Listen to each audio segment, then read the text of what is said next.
Hi everyone, so today I'll be doing a review on a Swan Creek candle called Roasted Espresso. This is the 12-ounce timeless jar. They also have a 12-ounce homespun jar, which I probably should have purchased, but I'll get into that in a little bit. I opted to buy mine online at giftcards.com where there was free shipping on orders 55 plus because I wanted to try a good variety of fragrances. So on that website, it retails $17.99. However, I purchased mine for the sale price of, I believe, $15.29. Fragrance description listed on the website says, our all-time best-selling fragrance, Pure Espresso, a heavy, rich coffee throw. Timeless jar, candle collection by Swan Creek Candle Co. is a medium-sized jar filled with 100% American Soy Bean Wax. A wooden lid comes with every jar candle to ensure a beautiful farmhouse look. Each 12-ounce jar candle has an approximate burn time of 75 plus hours. So that is a good amount of burn time, especially given the size of the candle. All right, so let's talk about the packaging very quickly.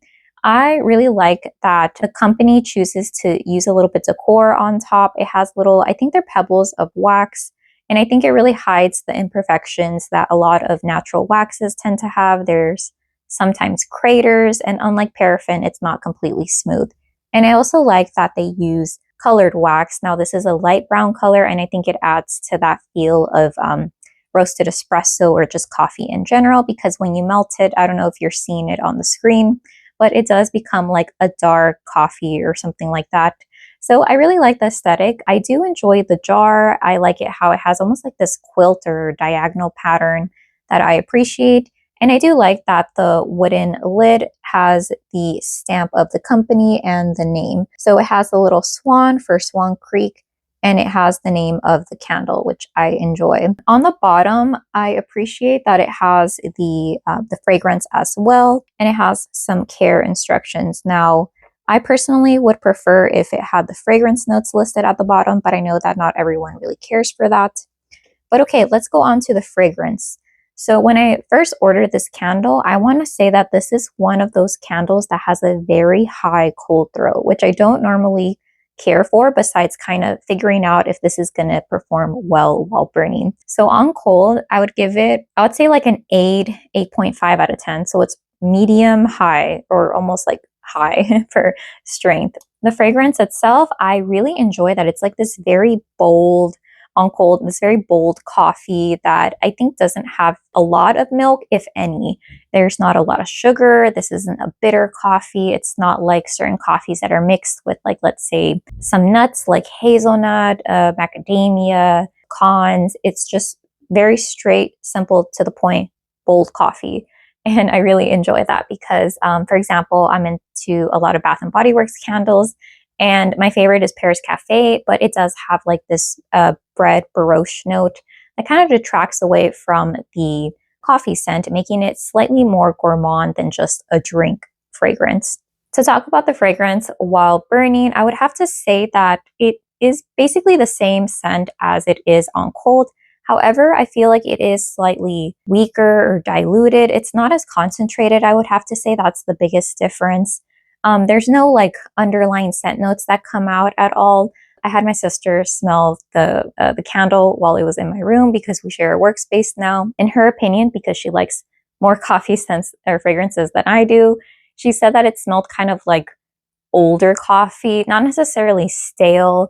And I think I kind of get what she's saying. I feel like it's kind of more of a get you through the day coffee without any bells and whistles to it. I think that is my opinion as well. I think it's just a very straightforward coffee. It doesn't reinvent the wheel, but it is a nicely executed fragrance. It doesn't smell super high-end luxury, but it doesn't smell like this is a cheap grocery store candle. So the fragrance oils do smell not cheap, is what I'm trying to say. So overall, I really like it. I think I like this more burning in the morning than I do at night, just because at night I kind of prefer something a little bit heavier, denser, more rich. So let me go ahead and talk about the performance. If you might have noticed with the video that I have, you're like, why is there a glass thing around my candle? I am burning this in a hurricane, and I figured out that I need to exclusively burn this in a hurricane because the strength on cold, I would give it, an 8.5 out of 10. without the hurricane burning, I would give it somewhere around 5 out of 10. However, with the hurricane, it bumps it up to like a 6 or 6.5, which strangely enough, I think that's what it averages out to. I want to make a note that on the bottom of the candle, it says to burn no longer than 3 to 4 hours at a time.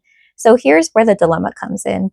I feel like if I don't have a hurricane, this candle, unfortunately, especially if you are higher up in the candle where the diameter is a lot larger, this candle's not going to pull out in 3 to 4 hours, especially during your first burn. You would have to either tinfoil it or put it in a hurricane. And also, even when you get further down, I get inconsistencies with the strength and throw. And I feel like the hurricane just helps amplify it a little bit more.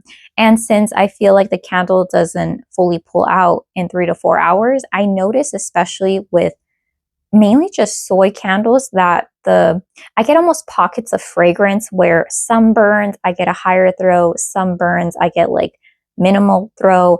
So it's not like a paraffin candle where it's pretty consistent. It takes about anywhere from 5 minutes to 30 minutes to smell it. It gets a little bit stronger and then it just stays there. It doesn't flatline, but it stays pretty consistent. It's reliable versus these soy candles. I feel like depending on the burn, and even if I leave it for the same amount of time, if I use it with the hurricane each and every time, I can get a different performance. So for this candle, I noticed that I can smell it after about 10 minutes, right? But it's very, very light. And then I notice it's slightly increasing, but then sometimes it's not like an exponential graph or like just a straight line up. It kind of goes up and then it goes down, and then I can like really smell it. But at the 3 to 4 hour mark, which coincides to their recommended burn time, I noticed that it gets significantly weaker. So it's kind of like if you're going on a roller coaster, you're like, okay, I can smell it more.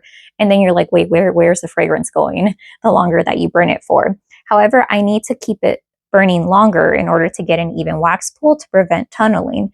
So I think that's just like the issue that I have, at least with this one. Let me go ahead and take out my hurricane so you can kind of see how it looks like without any obstruction. And I want to make a note that I got this hurricane at Home Goods. It is designed to fit 3x3 pillar candles. However, the glass is pretty strong that I feel like it won't break or shatter. So here is how my candle looks like. Here we go. Again, I think it's also due to the design. I don't see any visible soot around the ridges or anything like that, but there is wax cling on here. Let me go ahead and change the angle. So here's how it looks like from an overhead view. If you can see right here, I do have a pretty decent sized mushroom top going on, and I think that's mainly because I'm adding a lot of heat with the hurricane. Initially, I wasn't burning this in a hurricane or with a tinfoil, so there is a lot more wax clinging on, like on this side, for example. However, the hurricane pretty much like melted the majority of the wax that was around the edges. So yeah, this is how it looks like. If you can see right here, there's no real instances of soot, and I haven't seen any visible soot either. I think also it helps the design of the jar. It's very similar to Nest candles where the bottom is thinner and then it opens up. The problem with that is that since this part is wider, it gets further away from the heat source, which is the wick, and then it just causes it to tunnel. So I don't know if anyone maybe doesn't have this problem, but I feel like I definitely experienced tunneling issues when I wasn't using the tinfoil method and when I didn't place this in my hurricane. But right now I have been burning it for about 5 hours and I pretty much have an even wax pool already. I'm burning this in my medium-sized room, and I would say that the strength and throw is around a 6. Okay, I would say the strength is about a 6 to a 6.5 within hour 1 to hour 2.5 of burning. Anything after that, it kind of reduces down to a 5, or yeah, I would say like a 5. And then for as far as throw, I feel like it throws the most again at around hour like 1.5 to 2 hours. So it goes slightly past my bedroom door.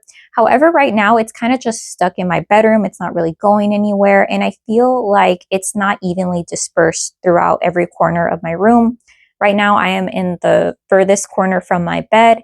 And I think that this corner, I feel like the scent isn't really going anywhere. It's not really traveling. and there hasn't been any real changes throughout the days or throughout the day in terms of like draft, AC. It's pretty much been consistent. All right, so that has been my experience and review with this Roasted Espresso candle from Swan Creek Candle Co. Overall, would I recommend this? I would say the fragrance, yes. They also have wax melts if you don't want to deal with flame. However, if you opt for a candle, I would recommend one that has more than one wick, because this definitely had or experienced tunneling issues, fully pulling out within the recommended burn time, as well as strength and throw. Again, I'm the type of person that likes very strong fragrances that travel. So my sweet spot is 8.5, 9, heck, even 10. I'll take a candle where I can only burn it for like an hour and then immediately have to extinguish it. I don't believe I mentioned this earlier on, but this fragrance, despite being like a coffee beverage fragrance, it doesn't linger in my room after I extinguish it for too long. It's just the run-of-the-mill 30 minutes, but it's not one of those candle fragrances that I extinguish it and I'm going to smell it hours later. But overall, I really like trying out new candles. I think that if you're looking for the 12-ounce format, instead of the timeless option, maybe go for the homespun jar style. I think that the opening is smaller, so I don't know how that's going to affect your strength and throw. But if you're looking for a good soy brand to try out, this is definitely a good company, made in the USA, I believe specifically Ohio. So overall, those are my thoughts and opinions. This has a really long burn time. I believe it's 75 plus hours. So I'm basically at the halfway mark and I still have a whiles to go. All right, let me know if you have any questions or you have any experience burning candles from this company. Thank you so much for watching and I hope you have a great day. Okay, bye.